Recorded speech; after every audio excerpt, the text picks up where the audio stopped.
నా దేవుడు సంతోషగానముతో పంటను కోసేటట్లుగా చేయును గాక. మీ పెదవుల నిండా నవ్వుండును గాక. మీ పెదవులు ఆయన ప్రహర్షంతో నింపును గాక. నీ నోటి నిండా నవ్వుండేటట్లుగా నా ప్రభు చేయును గాక. హల్లెలూయా, హల్లెలూయా. ఆ స్థితిలోనికి నీ జీవితం రాగలగాలి నా ప్రభు కోరుకుంటా ఈ మాట తెలియజేస్తా ఉన్నాడు. ఆ 30వ కీర్తనలోనే చూడండి, ఆ 5వ చరణం చూడండి. 30వ కీర్తన 5వ చరణం చూడండి.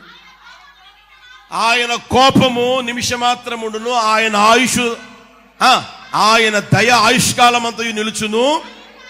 ఆ మాట గమనించి, సాయంకాలమున ఏడ్పు వచ్చి, చెప్పండి ఆ మాట.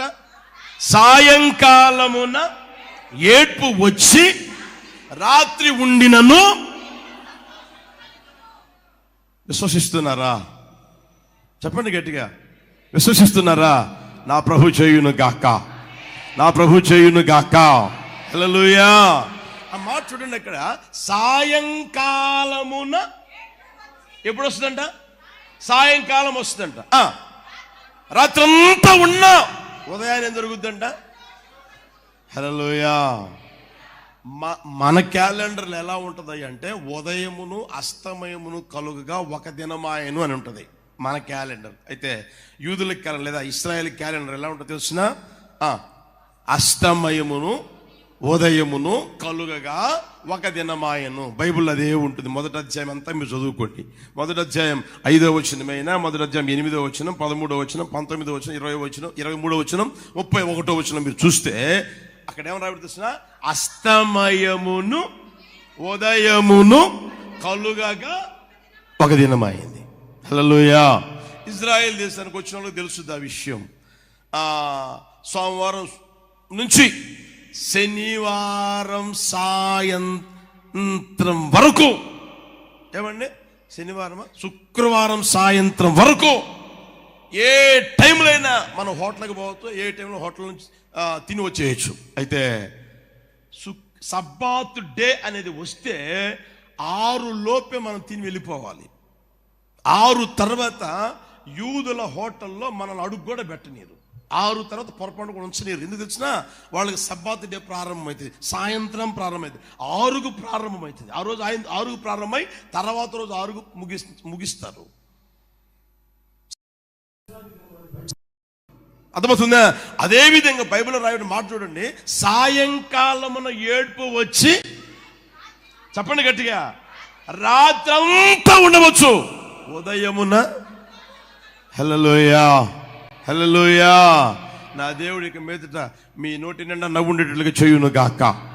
హల్లెలూయా.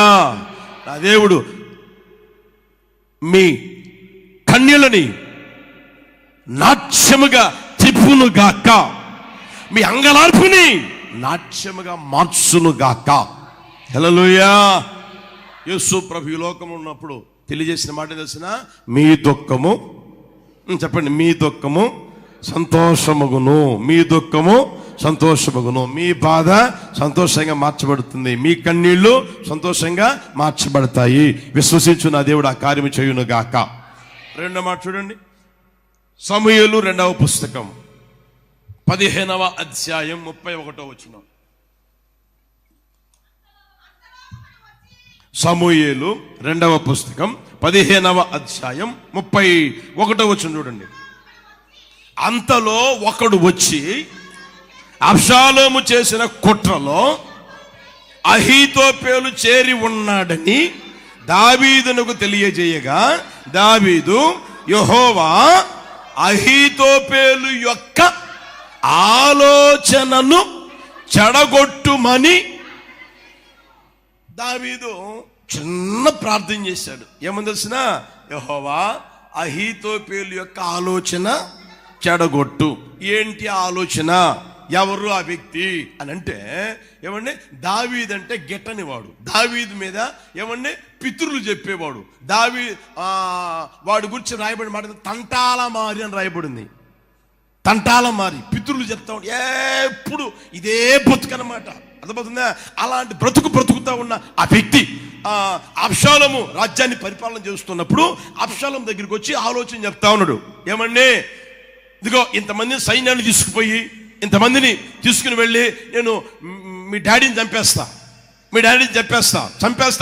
అని అంటే, ఏంట్రా మేము రాకుండా నువ్వు అక్కడివే వెళ్ళి సైన్యాన్ని తీసుకుని వెళ్ళి చంపేయగలవా?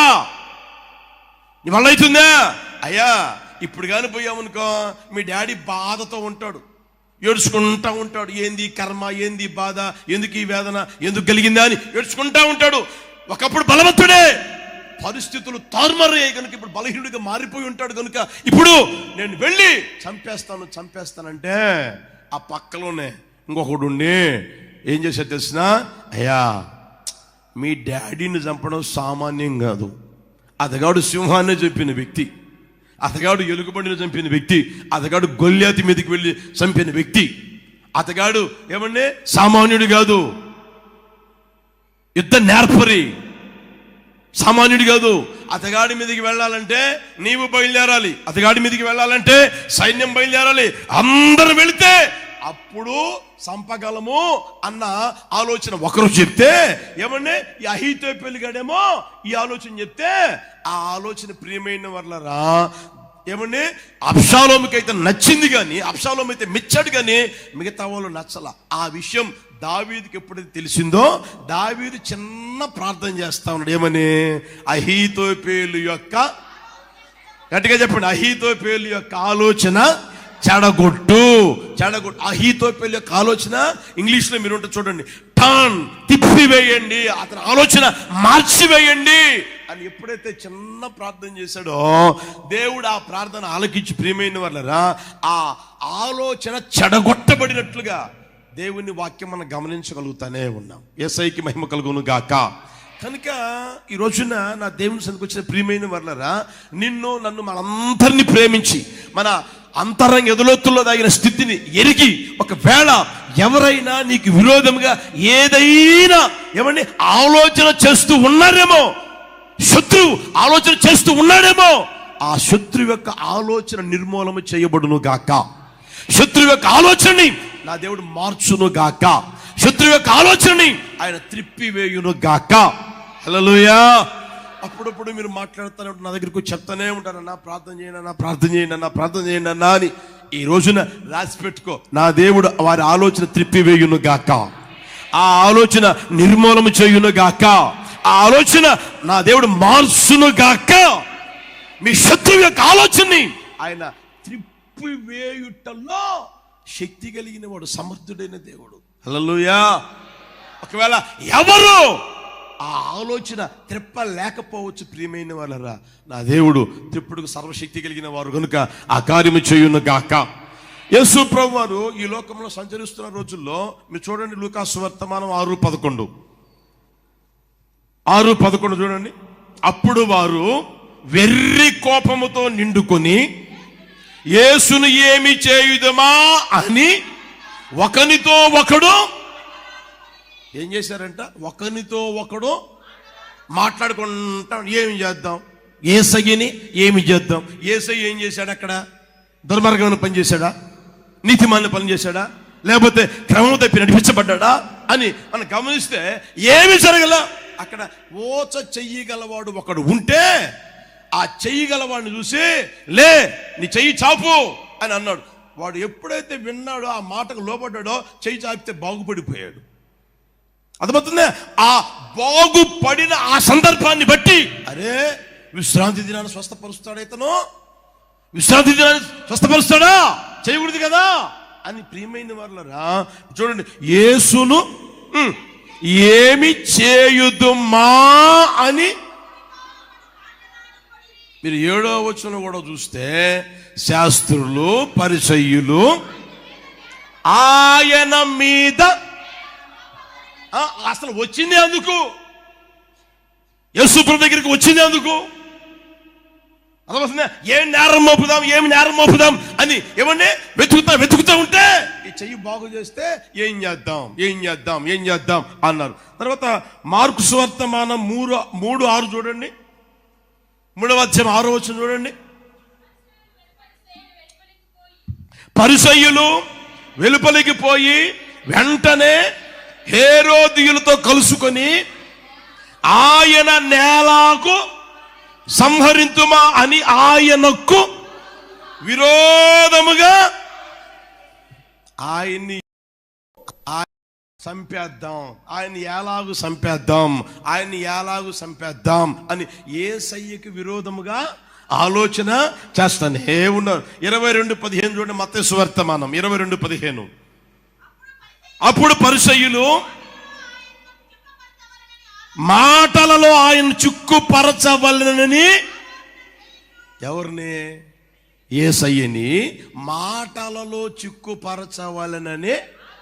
మొదటిదేమో నేరం మోపాలని, నేరం మోపాలని, తర్వాత ఏమో ఎలాగూ సంహరింతుమా అని, ఇప్పుడేమో ఆయన్ని మాటలలో చిక్కుపరచవలనని ఆలోచన చేస్తా ఉన్నారు. ప్రియమైన వాళ్ళ యేసయ్య ఎవరు?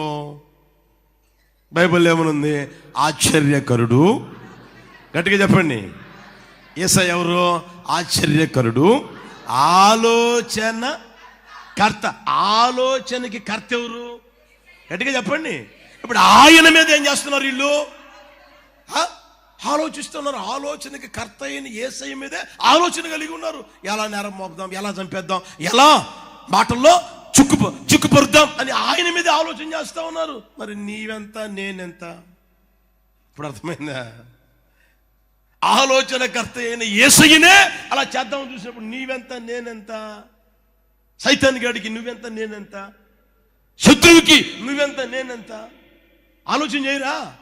మన మీద కూడా ఆలోచన చేసేవారు ఉన్నారు, ఉంటారు కూడా. ప్రియమైన వాళ్ళరా, అయితే నా దేవుడు శత్రువు యొక్క ఆలోచనని ఆయన నిర్మూలన చేయును గాక, శత్రువు యొక్క ఆలోచన త్రిప్పివేయును గాక.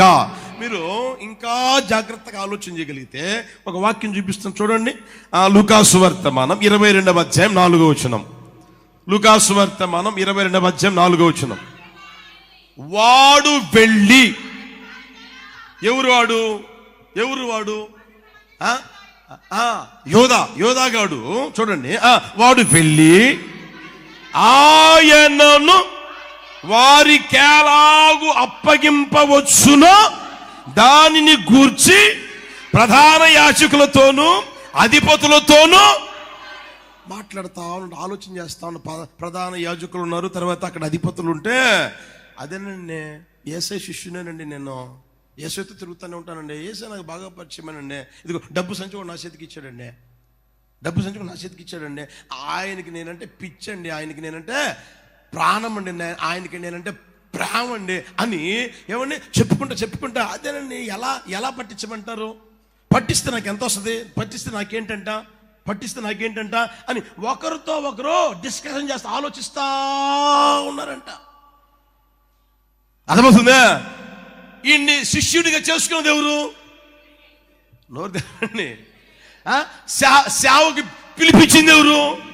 పరిచర్య ఇచ్చింది ఎవరు? అర్థమవుతుందా? పిలిచింది ఆయనే, పరిచర్య ఇచ్చింది ఆయనే, శిష్యునిగా చేర్చుకున్నది ఆయనే, అపోస్తులలో ఒకడు అని పేరు పెట్టింది కూడా ఆయనే, జనాలకి పరిచయం చేసింది కూడా ఆయనే కదా. అన్నీ ఆయన చేస్తే ఇప్పుడు ఆయన్నే అమ్మేసేదానికి ఆయన్నే ఏమండి అక్కడ చూడండి ఎలాగో అప్పగింపవచ్చునో దానిని గూర్చి మాట్లాడుకుంటా ఉన్నారు. ఆ తర్వాత మీరు 22:15 చూడండి. కొంతమంది ఏ ఆలోచన చేస్తారు చూడండి. కొంతమంది చూడండి 22:15. అప్పుడు పరిసయ్యులు వెళ్ళి మాటలలో ఆయన చిక్కుపరచాలని ఆలోచన చేయొచ్చు. బోధకుడా, చదవండి గట్టిగా, బోధకుడా, మత్తయి సువార్తమానం 22:16. బోధకుడా, నీవు సత్యవంతుడవై ఉండి దేవుని మార్గము సత్యముగా బోధించుచున్నావనియు నీవు ఎవరిని లక్ష్య పెట్టవనియు మోమాటం లేనివాడమనియు ఎరుగుదుము అంటే యేసుప్రభు దగ్గరికి వచ్చి గాలి కొడతా ఉన్నారు. యేసుప్రభు దగ్గరికి వచ్చి ఏమండి ఆయన చూడండి ప్రియమైన వాళ్ళరా, ఎంతగా గాలి కొట్టడం నేర్చుకున్నారు. ఏమని? బోధకుడా. ఏమంటున్నారు? బోధకుడా, నీవెవరివే? సత్యవంతుడువయ్యా, దేవుని మార్గమును సత్యముగా బోధించేవాడవయ్యా. ఆ తర్వాత నీవెవరివే? ఎవరిని లక్ష్య పెట్టవయ్యా. ఆ తర్వాత మోమాటము లేనివాడవయ్యా. మాకు తెలుసయ్యా, అసలు నువ్వెవరివయ్యా? నువ్వు బోధకుడివి, పైనుంచి దిగి వచ్చిన బోధకుడివి. అసలు నువ్వు చేసే అద్భుతాలు, నువ్వు చేసే ఆశ్చర్యమైన కార్యాలు, నువ్వు చేసే ఘనమైన కార్యాలు మా కళ్ళతో చూస్తానే ఉన్నావు. అనేకులు చెప్తానే ఉంటే వింటానే ఉన్నావు. వినమే కాదు, నువ్వు సత్యవంతుడివి, నువ్వు బోధకుడివి అని ఎలా ఏమన్నా ఉబ్బిస్తున్నారో చూడండి, ఎలా గాలి కొడుతున్నారో చూడండి. పై ఆలోచన ఏంటి? ఎందుకు గాలి కొడుతున్నారు? ఎందుకు ఏమన్నా ఆయన కనపరుస్తున్నారు? ఎందుకు ఆయన గొప్ప చేస్తున్నారు? ఎందుకు ఆయన్ని పొగుడుతున్నారు అని అంటే ఇలాంటి మాటలు మాట్లాడుతుంటే ఏదైనా మాటలు మాట్లాడేస్తాడు కదా, ఏదైనా మాటలు మాట్లాడుతుంది కదా. అప్పుడు ఆ మాటలు ఏం చేద్దాం?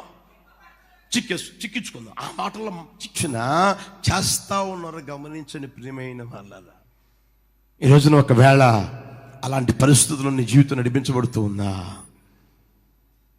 నువ్వు మాట్లాడే మాటల్లో చుక్కుపరచాలని నీ దగ్గరికి వచ్చి, బా నువ్వు పెద్ద ప్రార్థనా పరుడు అమ్మా, వాళ్ళు చెప్పారమ్మా, వీళ్ళు చెప్పారమ్మా, నువ్వు బాగా పరిచయం చేస్తావంటమ్మా, అసలు నీ గురించే అందరూ చెప్పుకుంటా ఉన్నారమ్మా, నీ గురించే నానిపోతా ఉందమ్మా, మందిరంలో అందరూ నీ గురించి చెప్పుకుంటున్నారమ్మా అని అంటారు.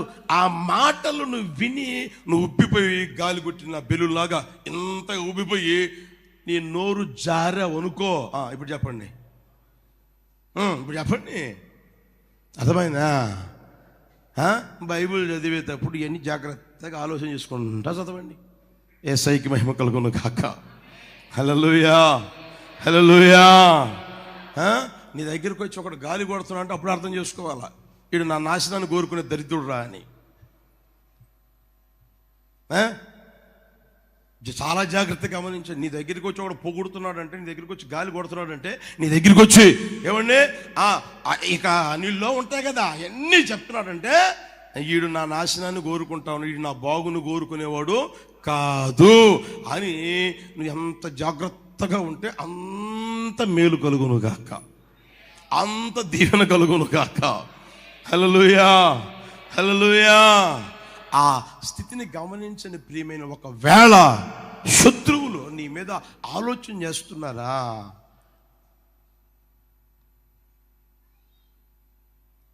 ఆయన అంటాడు శత్రువు యొక్క ఆలోచన కూడా నేనేం చేస్తాను. హల్లెలూయా, హల్లెలూయా. మీరు ఎస్తేరు పుస్తకంలోకి వెళ్ళామనుకోండి, హామాను గారు ఎంతగా ప్రయత్నాలు చేశాడో, ఎంతగా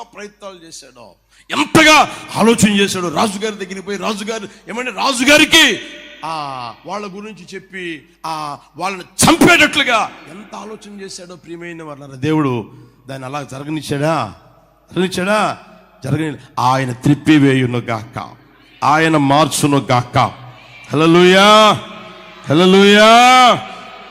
కీర్తనల పుస్తకం 2వ అధ్యాయం 1వ వచనం చూడండి, మొదటి నుంచి చూడండి. అన్యజనులు ఏల అల్లరి రేపుచున్నారు, జనములు ఏల వ్యర్థమైన దానిని తలంచుచున్నవి, మనము వారి కట్లు తెంపుదము రండని, వారి పాశములు మన యొద్ద నుండి పారవేదము రండి అని చెప్పుకొనుచు భూరాజులు యెహోవాకును ఆయన అభిషేక్తునికి విరోధముగా నిలువబడుచున్నారు. ఏలికలు ఏకీభవించే ఏమని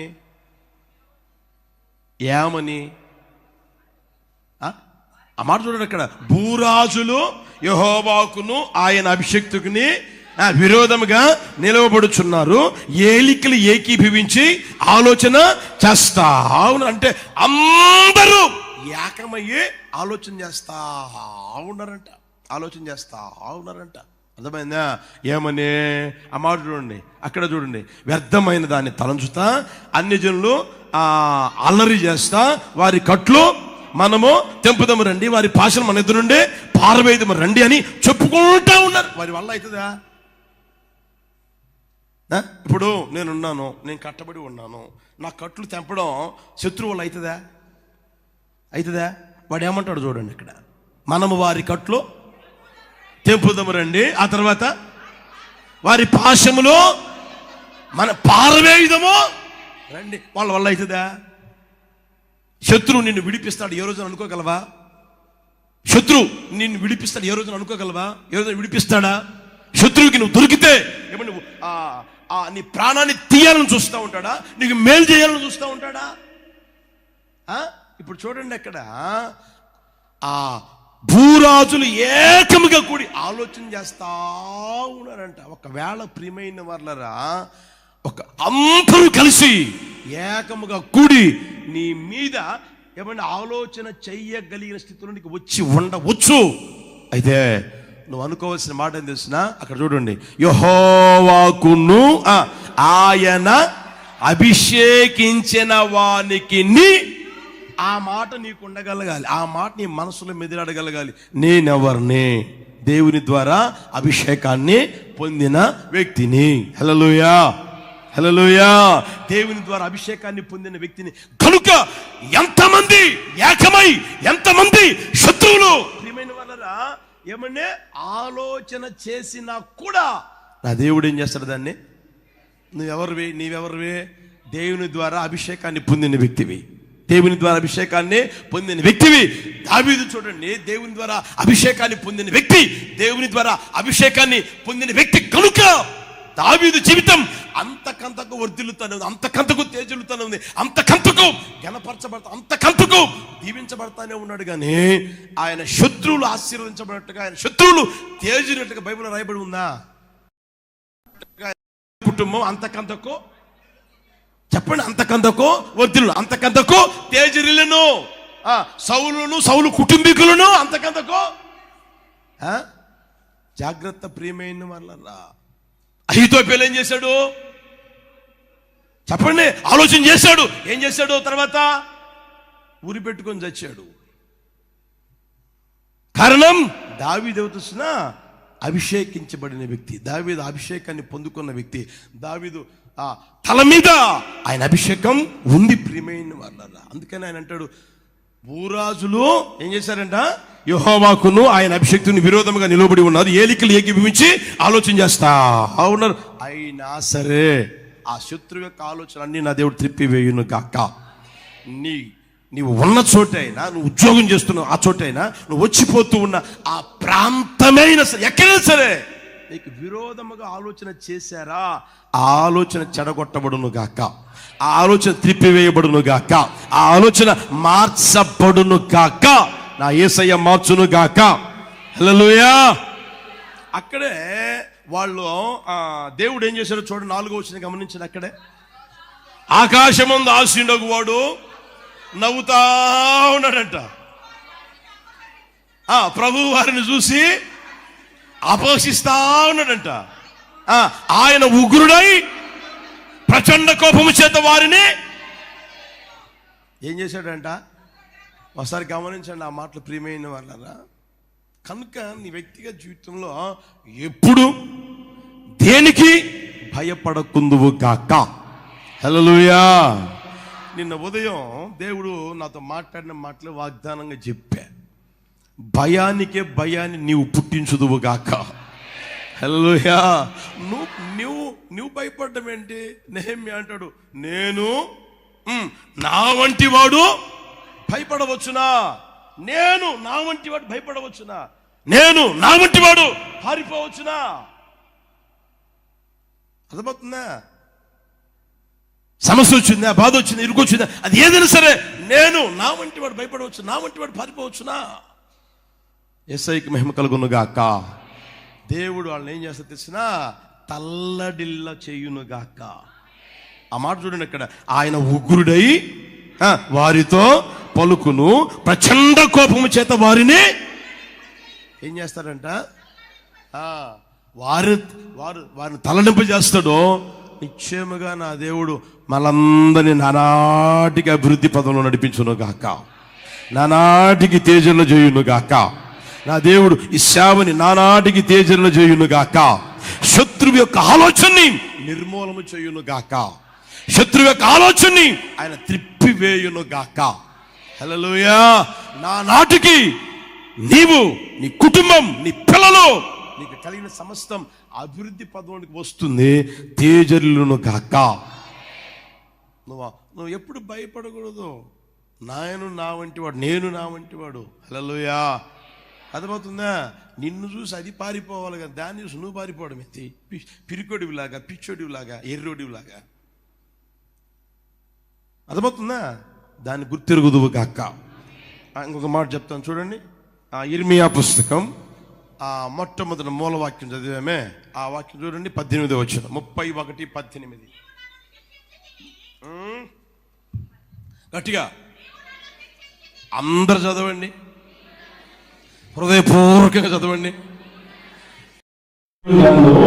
రక్షించితివి, కాడికి అలవాటు కాని కోడె దెబ్బలకు లోబడినట్లుగా నేను శిక్షకు లోబడుచున్నాను.